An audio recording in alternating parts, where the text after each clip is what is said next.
1962-ലാണ് Chengannur central hatchery പ്രവർത്തനം തുടങ്ങിയത്.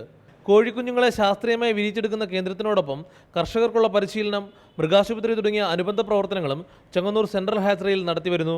സ്ഥാപനത്തിന് ആവശ്യമുള്ളതും കോഴി കർഷകർക്ക് വിതരണം ചെയ്യുന്നതിനുമായി 16 ടൺ കോഴിത്തീറ്റ ഉൽപ്പാദിപ്പിക്കുവാൻ ശേഷിയുള്ള ഫീഡ് ഫാക്ടറി യന്ത്രസാമഗ്രികൾ 2 വർഷം മുമ്പ് ഇവിടെ സ്ഥാപിച്ചിരുന്നു.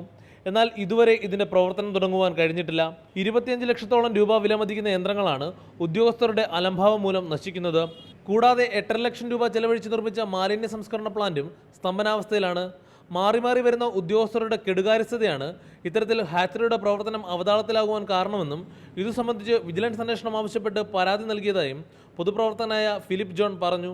വികസന കാര്യങ്ങളിൽ മൃഗസംരക്ഷണ വകുപ്പ് യാതൊരുവിധമായ കാര്യങ്ങളും ചെയ്തിട്ടില്ല എന്ന് മാത്രമല്ല, ലക്ഷക്കണക്കിന് രൂപയുടെ നഷ്ടമുണ്ടാക്കുന്ന പ്രവർത്തികളാണ് ഇപ്പോഴും നടന്നുകൊണ്ടിരിക്കുന്നത്. അതേസമയം ഇക്കാര്യത്തിൽ വീഴ്ച സംഭവിച്ചിട്ടില്ലെന്നാണ് ഹാച്ചറിയുമായി ബന്ധപ്പെട്ട ഉയർന്ന ഉദ്യോഗസ്ഥർ നൽകുന്ന വിശദീകരണം.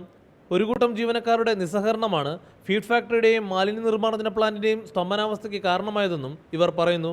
ക്യാമറമാൻ അഭിലാഷ് ചെറുക്കടവിനോടൊപ്പം ചെങ്ങന്നൂരിൽ നിന്നും ജോസി ബാബു, മാതൃഭൂമി ന്യൂസ്.